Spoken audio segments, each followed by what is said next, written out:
Hello guys, आपका स्वागत है हमारी आज की एडिटोरियल डिस्कशन में। एंड आज हम जानेंगे हिंदू के 3 एडिटोरियल्स। तो वो कोरोना वायरस के साथ रिलेटेड है। एंड दूसरा जो हमारा है वो पेटेंट पूल है। तो हम चलते हैं, देखते हैं उनको सभी को। तो स्टार्ट करते हैं हमारा आज का एडिटोरियल। तो हम आज 3 एडिटोरियल्स को हम देखेंगे आज, ठीक है, बारी बारी एनालिसिस करेंगे। तो जो हमारा पहला एडिटोरियल वो प्लाज्मा थ्योरी के साथ रिलेटेड है। तो हम देखते हैं। तो plasma theory is no silver bullet. तो ये एक्चुअली कहा गया है कि जो हमारे रिसर्चर्स हैं तो वो इसको as a serious matter consider करें। तो हम इस एडिटोरियल को समझने के लिए पहले हम प्लाज्मा के बारे में जानते हैं, प्लाज्मा एक्चुअली है क्या। तो प्लाज्मा के बारे में बता दूं, it is the single largest component of human blood. ठीक है ना। तो सिंगल लार्जेस्ट कंपोनेंट का मतलब है कि अगर एक ब्लड का ड्रॉप लें तो उसमें प्लाज्मा होएगा, रेड ब्लड सेल्स होंगे, वाइट ब्लड सेल्स होंगे, प्लेटलेट्स होंगे और कुछ छोटे छोटे कुछ और एलिमेंट्स या कंपोनेंट्स होंगे। तो जो प्लाज्मा है वो सबसे लार्जेस्ट कंपोनेंट है। तो 100% में से बात करें तो अराउंड 55% जो है ब्लड का वो प्लाज्मा ही है। तो प्लाज्मा के बीच में अब जानते हैं प्लाज्मा के बीच में क्या होता है। तो हम यहाँ पर डायग्राम से देख सकते हैं कि उसमें आयरन होएगा, वाटर होएगा, प्रोटीन्स है, न्यूट्रिएंट्स हैं, ठीक है ना। तो वेस्ट है, गैसेज है, एंटीबॉडीज है। एंटीबॉडीज के बारे में बता दूं, एंटीबॉडीज एक्चुअली है क्या, ये जो हमारे बॉडीज में होती हैं ये प्लाज्मा प्रोड्यूस करती है। जब भी हमारे बॉडी में कोई प्रॉब्लम आती है तो ये एंटीबॉडीज प्रोड्यूस करके उसको ठीक करने की कोशिश करती है, ठीक है। तो बीमारी को मतलब दूर भगाने की कोशिश करती है। तो function of plasma, other functions, एक तो मैंने बता दिया फाइटिंग डिजीज जो एंटीबॉडीज काम कर रही हैं, और दूसरा क्या है, ब्लड क्लॉटिंग, ठीक है ना। उसके बाद हम देखते हैं जो प्लाज्मा थेरेपी है जो काफ़ी मशहूर हो रही है आजकल के दिनों में। प्लाज्मा थेरेपी के बारे में बता दूं, प्लाज्मा थेरेपी काम ऐसे करती है कि आप प्लाज्मा ट्रांसफ़र करते हैं एक पर्सन से दूसरे पर्सन में, ठीक है ना। तो एक पर्सन में लेके दूसरे पर्सन में आप ट्रांसफ़र करते हैं। अच्छा, इसमें होता क्या है, इसमें एक्चुअली ये होता है कि जो एंटीबॉडीज़ हैं वो मैक्रोफेगस जो एक एलिमेंट है उसको क्या करती है, इनेबल करती है। वो फिर लड़ता है बैक्टीरिया वायरस के साथ, ठीक है ना। एंड जो इसमें प्लाज्मा थेरेपी में है क्या, सपोज अगर एक आदमी है वो ठीक हो गया तो उसमें एंटीबॉडीज को उठाकर हम दूसरे बॉडीज में डाल देते हैं। तो अभी तक 5 ऐसी स्टेट्स हैं इंडिया में जो इस प्लाज्मा थेरेपी को यूज कर रही हैं, जो अभी स्टार्ट कर रही हैं। तो पहली तो केरला ने शुरुआत की थी। उसके बाद आ गया दिल्ली, उसके बाद गुजरात, फिर महाराष्ट्र, फिर कर्नाटका। तो एक डायग्राम के सहारे मैं आपको बताता हूँ एक्चुअली प्लाज्मा थेरेपी काम कैसे करती है, ठीक है। तो सपोज यहाँ पर हमारे पास एक पर्सन है, ठीक है, उसको कोरोना वायरस हुआ पे, तो ठीक है, तो मैं यहाँ पर लिख देता हूँ कोविड पॉजिटिव, ठीक है। अब इसके जो ब्लड के अंदर जो प्लाज्मा होएगा, प्लाज्मा का क्या काम होएगा, टू प्रोड्यूस एंटीबॉडीज, ठीक है ना। तो मैंने यहाँ पे ले दिया एंटीबॉडीज सॉरी। तो एंटीबॉडीज का काम क्या है, to fight against corona virus, ठीक है ना। तो वो फाइट करेंगे। तो कुछ टाइम बाद, आफ्टर सम टाइम, जो कोरोना वायरस होगा उसके बॉडी में वो हट जाएगा, ठीक है ना। तो वो पर्सन है फुली रिकवर हो जाएगा, ठीक है ना। अब हम देखते हैं हमारे पास एक दूसरा पर्सन है, पर्सन बी है, वो भी हमारे पास वो कोरोना का मरीज है, ठीक है ना। He is also Covid positive. अब क्या हो रहा है, जो प्लाज्मा है, ठीक है, मुझे दिक्कत आ रही है यहाँ पे, जो प्लाज्मा है सॉरी, तो he is fail to produce antibodies, ठीक है ना। जो एंटीबॉडीज वो अपना काम नहीं कर रही। तो हम इस प्रोसेस में क्या करते हैं, जो पर्सन ए का प्लाज्मा है उसको उठाकर पर्सन बी के ब्लड में हम डालने की कोशिश करते हैं, बॉडी में डालते हैं। इससे क्या होगा, जो जो हमारा कोविड पॉजिटिव आदमी है वो फाइट करेगा। तो आपने अब डायग्राम भी देख लिया। तो अब हम चलते हैं हमारे जो एडिटोरियल पर। तो एक्चुअली वो ऐसे कह रहे हैं कि प्लाज्मा थेरेपी को as a randomized control trial चलाना चाहिए इस थेरेपी के ऊपर। अच्छा, ये एक्चुअली है क्या रैंडमाइज कंट्रोल ट्रायल, ये एक्चुअली है क्या कि जो दो हम पर्सन लेंगे, जैसे suppose person A and person B. तो पर्सन ए में अगर हम देखेंगे तो उसमें सपोज अगर हम कोरोना वायरस की बात करें, नोवल कोरोना की, तो पर्सन ए को हम अलग डिफरेंट मेथड के साथ ट्रीट करने की कोशिश करेंगे। दूसरे पर्सन में प्लाज्मा थेरेपी डालकर वो हम ट्रीट करेंगे, ठीक है ना। तो मतलब पहला बिना प्लाज्मे वाला, दूसरा प्लाज्मा थेरेपी के साथ उसकी ट्रीटमेंट चलेगी। तो फिर हम उसके बाद आउटकम देखेंगे, उसका रिजल्ट देखेंगे, उसको रिजल्ट को रिकॉर्ड करेंगे कि कौन सबसे पहले ठीक हो रहा है। तो मतलब कौन सा इफेक्ट ज़्यादा सही है। मतलब सपोज पहला ए, मतलब प्लाज्मा को छोड़कर कोई भी ट्रीटमेंट पहले को हमने ए में अपनाया, तो A% ठीक हो गया, दूसरा जो दूसरा पर्सन है उसमें प्लाज्मा थेरेपी हमने अपनाया तो वो ऐसा ठीक हो गया। तो हम देखेंगे कौन जल्दी ठीक हो रहा है, किसमें कौन सी चीज़ असर कर रही है, तो उसे कहते हैं हम रैंडमाइज कंट्रोल ट्रायल, ठीक है ना। उसके बाद अगर हम ये चलाना क्यों जरूरी है, क्योंकि देखो अगर हम इसे बड़े स्केल पर प्लाज्मा थेरेपी इस्तेमाल करें तो उससे पहले हमको कुछ जो ऐसे कह रहे पॉजिटिव रिजल्ट्स चाहिए, क्योंकि इसमें प्लाज्मा थेरेपी में हमको इसमें जो आउटकम्स हैं वो काफ़ी को देखने को मिलती हैं वो हानिकारक है। जैसे इन्फेक्शंस फैलती हैं, उसके आगे मैं बताऊंगी कौन कौन से रिस्क इसके अंदर इन्वॉल्व है। तो इसको हमेशा ये सारी चीज़ें माइंड में रखकर तो हमें को ये प्लाज्मा थेरेपी को आगे लेके जाना पड़ेगा। तो जैसे हम मेडिकल एथिक्स में कहते हैं कि डू नो हार्म, तो इसका मतलब क्या है कि अगर आप किसी को ठीक नहीं कर सकते तो कम से कम आप उसको और हार्म ना करें, उसको और हानि मत पहुंचाएं। तो उसका ये मतलब होता है डू नो हार्म। तो अदर कंसर्न्स इसमें अगर कैसे हैं कि जैसे हम अदर कंसर्न से पहले हम देख लेते हैं, पहले रिस्क इन्वॉल्व देख लेते हैं इस थेरेपी में कौन कौन से रिस्क इन्वॉल्व हैं। तो जैसे अगर हम बात करें किसी एक पर्सन से दूसरे पर्सन में हमने ट्रांसफर करना है ब्लड, ठीक है ना, क्या ट्रांसफर करना है, प्लाज्मा। तो वो प्लाज्मा क्या है, उस हो सकता है पहले पर्सन इन्फेक्शन हो, ठीक है ना, तो पुरानी कोई बीमारी हो जो चलती आ रही हो सदियों से, तो वो उसमें वो इन्फेक्शन हो उसके अंदर, अगर वो ट्रांसफर हो गया तो काम खराब हो जाएगा, ठीक है ना। उसके बाद क्या कि छोटी छोटी जो होती हैं जैसे फटीग हो गया या मसल क्रैम्पिंग हो गया, स्वेलिंग हो गया, एलर्जिक रिएक्शन, एलर्जी होने के बहुत चांसेस हैं। सपोज अगर एक पर्सन है उसको कोई एलर्जी है, पर्टिकुलर कोई एलर्जी है, जैसे वीट के साथ एलर्जी है या कोई पर्टिकुलर फ्लावर के साथ एलर्जी है, तो हो सकता है वो दूसरे पर्सन को ना हो, प्लाज्मा थेरेपी के बाद उसको भी हो जाए। तो इन ऑल रिस्क को मद्देनजर पर रखते हुए प्लाज्मा थेरेपी को आगे लेके जाना पड़ेगा, कुछ रिजल्ट्स पॉजिटिव रिजल्ट्स लेके आने पड़ेंगे हमको, तभी ये आगे हम लेके जाएंगे फ्यूचर में, ठीक है। तो उसके बाद अगर हम बात करें अदर कंसर्न्स, कौन कौन से अदर कंसर्न्स है जो माइंड में रख के अभी चलना पड़ेगा, जैसे अदर रिसोर्सेज कि जो पर्सन है is he willing to donate plasma, तो हमें पर्सन ऐसे मतलब पर्सन हमें आदमी देखने पड़ेंगे कि कौन कौन विलिंग है जो प्लाज्मा डोनेट कर सकते हैं। उसके बाद दूसरा मेजर पॉइंट इशू जो अभी सामने आ रहा है वो है ब्लड बैंक।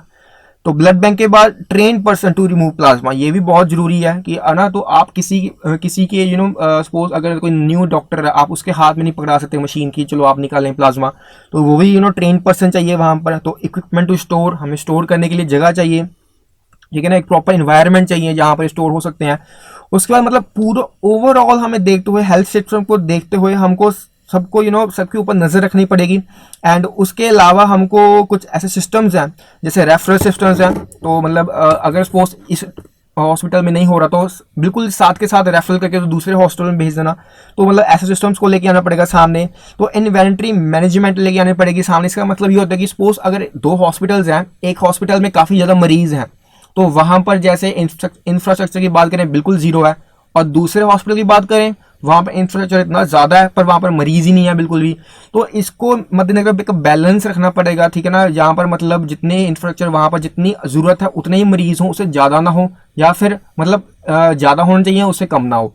तो मतलब एक प्रॉपर बैलेंस में से चलना चाहिए। एंड उसके बाद जो सबसे बड़ा जो लास्ट पॉइंट ये बता रहा है कि जो मेजर इशू है, हमको अपने जो हेल्थ केयर वर्कर्स हैं, डॉक्टर्स हैं, जो हॉस्पिटल में नर्सेज हैं, स्टाफ हैं, उनको भी हमें ठीक रख के आगे बढ़ना चाहिए, ठीक है, क्योंकि मेजर इशू यही है। तो उनको प्रमोट करना चाहिए, जैसे कफ एटिकेट्स होने चाहिए, तो खांसी कैसे करनी है ये देखना चाहिए। तो ये सारी चीज़ें को मद्देनजर रखते हुए हमको आगे बढ़ना पड़ेगा, हर एक का ख्याल रखना पड़ेगा, मतलब किसी को कोई नुकसान ना हो, ये ना हम जैसे कि मतलब एक चीज़ करते करते किसी को नुकसान कर दो, ये बिल्कुल गलत बात है। तो इस आर्टिकल में जो ऑथर है यही बताना चाहता है कि मतलब कैसे आगे चलना है, सही तरीके से चलना है, तो हमें बिल्कुल टेस्ट कर करके रिजल्ट देख देख कर आगे बढ़ना चाहिए। तो इसमें इतना ही था। तो अब चलते हैं हमारे अगले एडिटोरियल की तरफ। जो हमारा अगला एडिटोरियल है दैट सेज कि जो पेटेंट पूल है उसको बनाना चाहिए। अच्छा, पेटेंट पूल क्या है वो मैं बताता हूँ। अब स्टार्टिंग से देखते हैं एक्चुअली है क्या इसमें।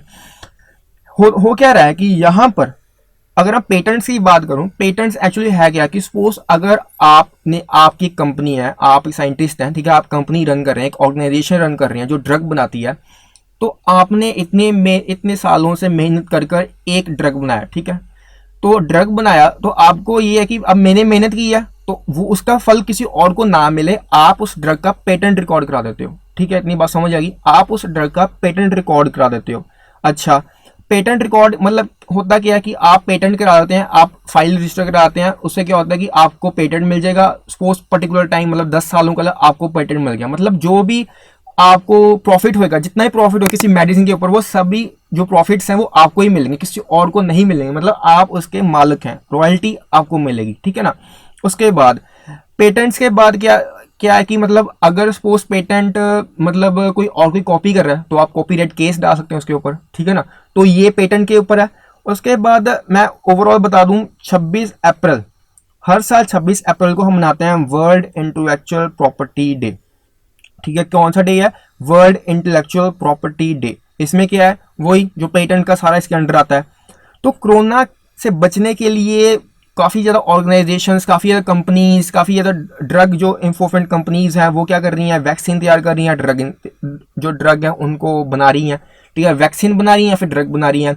अच्छा, वैक्सीन और ड्रग के बारे में डिफरेंस छोटा सा वो मैं आपको क्लियर करा दूं कि जो वैक्सीन है वो हमेशा बिफोर पहले लगाया जाता है ताकि हम प्रिवेंशन मतलब हम प्रिवेंट कर सकें, ठीक है ना। तो बिफोर प्रिवेंशन मतलब वो एज अ प्रिवेंशन काम करेगी, हम पहले लगाएंगे। जैसे छोटे बच्चों को लगाते हैं हम पोलियो का इंजेक्शन, टेटनस का इंजेक्शन, तो वो पहले लगता है वैक्सीन। ड्रग का क्या काम है? ड्रग अगर आपको कोई डिजीज है उसको ठीक करने के लिए जो हम देते हैं वो ड्रग होता है, ठीक है। तो ये आपको ये डिफरेंस पता लग गया पहले तो। उसके बाद आर्टिकल ये बनाना चाहता है, जो आप तीसरी लाइन पढ़ोगे यहाँ पर, कि जो हमारा जो corona virus, novel corona virus चल रहा है, तो it will take at least 6 to 10 months, ठीक है ना। तो कोई 6 से 10 महीने लग जाएंगे एक वैक्सीन तैयार होने में, इतना ज़्यादा टाइम लग जाएगा।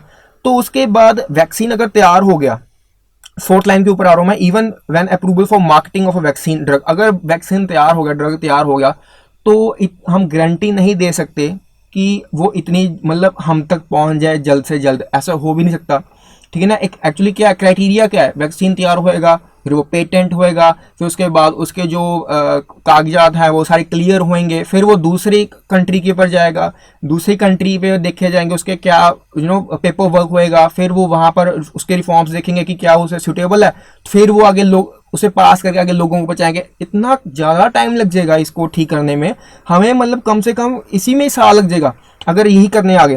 तो इसमें जो राइटर है ये कहना चाहता है कि आप उस चीज़ों को पहले ही से ही सेट करके रखें, ठीक है ना। ये नहीं कि मतलब आप उस वक्त पेटेंट को देखें। एक्चुअली क्या है कि अगर हम पेटेंट अगर यहाँ पर एज अ सिंगल ऑर्गेनाइजेशन को दे दें, हो सकता है वो उनके रेट ज़्यादा इंक्रीज कर दें, ठीक है ना। अगर हम उनको पेटेंट ना दें, अच्छा एक इशू मैंने बता दिया कि उनको अगर पेटेंट दे दिया जाए, ठीक है ना, तो उससे क्या इससे क्या है, हमें प्रॉब्लम आएगी। अगर हमको पेटेंट उनको दे दिया, पहला इशू वो हो सकता है वो इनके रेट इंक्रीज कर दें, क्या, क्योंकि क्यों, रॉयल्टी उनके पास है, वो चाहे जो मर्जी दाम चाहे 4 गुना 5 गुना रख सकते हैं, ठीक है ना। अगर हम उनको पेटेंट ना दें, ठीक है ना, क्यों, क्योंकि ये एक्चुअली पैंडेमिक अटैक है, ये पूरे कंट्री पूरे यूनिवर्स में ये एक्चुअली फैला गया है, ठीक है ना। अगर हम बात करें कोरोना वायरस की, तो अगर हम पेटेंट ना दें उस मद्देनजर को रखते हुए, पैंडेमिक अटैक को मद्देनजर रखते हुए, तो हो सकता है जैसे कुछ ऑर्गेनाइजेशन, सपोज अगर यूएस से हमने इंडिया वालों ने अपनी एक ऑर्गेनाइजेशन को, अपनी कंपनी को दे दिया कि आप वैक्सीन तैयार करो, ठीक है। पेटेंट किसको मिलना चाहिए था? बाहर वाली कंट्री को, सपोज यूएसए को। तो कंट्री ने क्या कह दिया इंडिया वालों ने कि आप तैयार करें, तो उससे क्या हो जाएगा, यूएसए वाले परेशान हो सकते हैं, आने वाले समय में वो मना कर सकते हैं कि हमने नहीं बनाना, ठीक है ना। तो ऐसे कुछ रीजंस रेज होते, प्रॉब्लम्स जो है रेज हो सकती हैं, उनको मद्देनजर रखते हुए हमको कुछ ना कुछ ऐसा करना पड़ेगा, जैसे मतलब ताकि मतलब वैक्सीन तैयार भी हो जाए, हम लोगों को पहुंच भी जाए जल्दी से जल्दी, और ज़्यादा प्रॉब्लम्स को ना फेस करते हुए उसके रेट भी ना ज़्यादा इंक्रीज हो।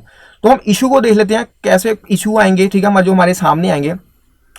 तो वही मैंने आपको बताया कि जैसे मतलब ऑलरेडी कोविड-19 दे रहा है सेवरल इनोवेशंस, ठीक है ना, हर एक अपना इनोवेशन कर रही है, हर एक अपनी कंपनी कर रही है। तो अगर एक कंट्री ने नंबर ऑफ अटेम्प्ट्स बनाए हैं, ठीक है ना, सपोज पेटेंट मिलना इतना आसान बात नहीं है, ठीक है ना। आप मतलब सपोज 50 चीज़ बनाते हैं, उनमें से सिर्फ एक ही क्लियर हो पाता है, ठीक है ना, इतना ज़्यादा मतलब टफ कॉम्पिटिशन इसके अंदर। तो हम ऐसा भी नहीं सोच सकते कि पेटेंट ना दें, ठीक है ना, हम ऐसा भी नहीं सोच सकते उनको पेटेंट दे दें ताकि वो रेज जो अपने रेट हैं वो इंक्रीज कर दें। तो इनका सोल्यूशन है क्या? तो इन राइटर ने कहा कि इनका सिर्फ एक ही सोल्यूशन है, and that is patent pool. अच्छा, पेटेंट पूल एक्चुअली क्या है?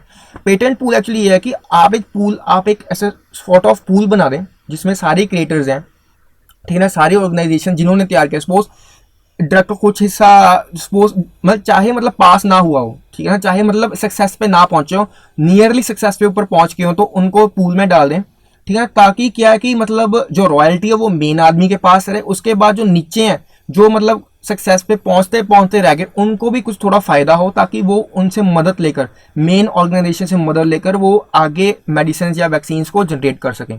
तो इसका फायदा क्या होगा, जो मेन रॉयल्टी है वो बड़े ऑर्गेनाइजेशन के पास जाएगी, उसके बाद जो कुछ हिस्सा है, जो कुछ हेल्प है, ठीक है ना, जो उनकी मेहनत का जो फल है वो छोटे ऑर्गेनाइजेशन को भी मिलता रहेगा, ताकि वो फ्यूचर में अगर कोई ऐसी प्रॉब्लम्स हैं उसको साथ के साथ मतलब as a whole, as a organization, मतलब पूरा एज अ फैमिली कंट्रोल करें, ठीक है ना।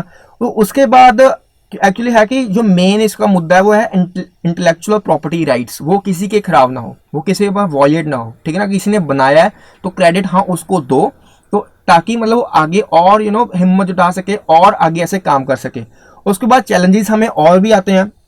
कौन कौन से चैलेंजेस बाद में आएंगे, जैसे कॉर्पोरेशन ऑफ कंट्रीज, मतलब सारी कंट्रीज का कॉर्पोरेशन चाहिए हमें, इंटरनेशनल ऑर्गेनाइजेशन सारी इकट्ठी होनी चाहिए। उसके बाद इनोवेटर्स कंपनीज, इन सभी को इकट्ठा अभी से करना चाहिए, ताकि इन द एंड कोई हमें डिले ना हो किसी काम में, एंड जैसे वैक्सीन आएगा जल्दी से जल्दी लोगों तक पहुंचने में सफलता मिले। तो ये थे हमारा आज का इसमें आर्टिकल। तो अब देखते हैं जो तीसरा जो हमारा आर्टिकल है रिलीजन एंड फ्रीडम के साथ रिलेटेड है। एक्चुअली हुआ ये है कि यूएसए ने अभी हाल ही में एक रिपोर्ट निकाल लिया, जो मैंने रेड पे मार्क किया है, that's US commission on international religious freedom, USCIRF। तो इसमें एक्चुअली है क्या कि इन्होंने ये कहा है कि अच्छा, रिपोर्ट में एक्चुअली ये क्या, रिपोर्ट के बारे में बता दूं कि इन्होंने ये कहा है कि जो असम में अभी क्या हुआ था, NRC को लेकर, नेशनल रजिस्टर ऑफ सिटीजन्स को लेकर, उसके बाद CAA सिटीजनशिप अमेंडमेंट एक्ट जो लाया, तो इसमें क्या कि हिंदुइज्म को आप ज़्यादा प्रमोट करने की कोशिश कर रहे हैं, आप उनमें को ज़्यादा देखने की कोशिश कर रहे हैं।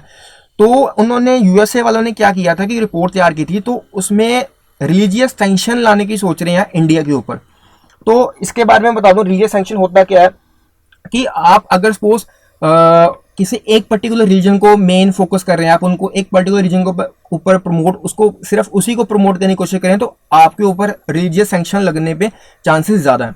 तो इवन पर ऐसे पहले भी ऐसे ने कई कंट्रीज़ के साथ किया हुआ है, एंड उसके बाद उनके रिलेशन भी कई कंट्री के साथ इसी पे चलते ख़राब हुए हैं।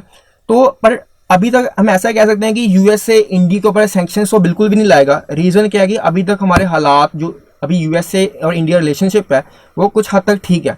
तो वो मुझे नहीं लगता कि वो मतलब ऐसे सैंक्शंस लाएंगे उनके ऊपर। इवन कि जो इंडिया ने कहा है कि जो ऐसे रिपोर्ट्स हैं बिल्कुल ही बकवास हैं, ठीक है ना, उनको मतलब बिल्कुल ही नकार दिया कि नहीं ये बिल्कुल फॉल्स, ये this is a false report. तो उन्होंने ऐसे कह दिया, बट स्टिल ऐसे कई रिपोर्ट्स आई हैं, जैसे ईज ऑफ डूइंग बिजनेस। तो ऐसे कुछ रिपोर्ट्स हैं जिसमें नीति आयोग पे आई थी, आप 32 इंडेक्स ऐसे लेके आए ईज ऑफ डूइंग बिजनेस में, तो उनमें इंडिया ने काफ़ी अच्छा किया। तो ऐसे रिपोर्ट्स पे इंडिया ने काम भी किया। बट अगर हम बात करें रिलीजन की, तो इंडिया कह रही है कि नहीं ये बिल्कुल गलत है, तो हमके ऊपर ऐसे कोई सैंक्शन नहीं लगेगी। एंड अगर हम बात करें कि मतलब रिलीजियस सैंक्शन के बारे में, तो इंडिया बिल्कुल नकार रही है कि नहीं ये बिल्कुल गलत है। तो पर्टिकुलरली अगर मैं इंडिया की बात करूं, तो इंडिया में एक्चुअली हैगा कि इंडिया एज अ होल जो मल्टी रिलीजियस डेमोक्रेसी कंट्री है, ठीक है, ये अभी सभी मानते हैं। तो और इंडिया ये कहना चाह रही है कि हम अकेला एज अ कंट्री नहीं करेंगे, जो हमारे लोग हैं उनको सोचना पड़ेगा, उनको एज अ होल कम्युनिटी आगे सामने आना पड़ेगा।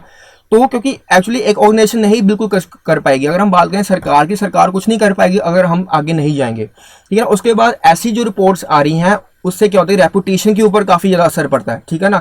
तो आगे कोई आने वाली रिपोर्ट्स हो, सपोज अगर इंडिया के हक में हो, वो ये सोचकर कैंसिल हो जाएंगी, ये एक्चुअली ये रिलीजियस फ्रीडम के अगेंस्ट जा रहे हैं।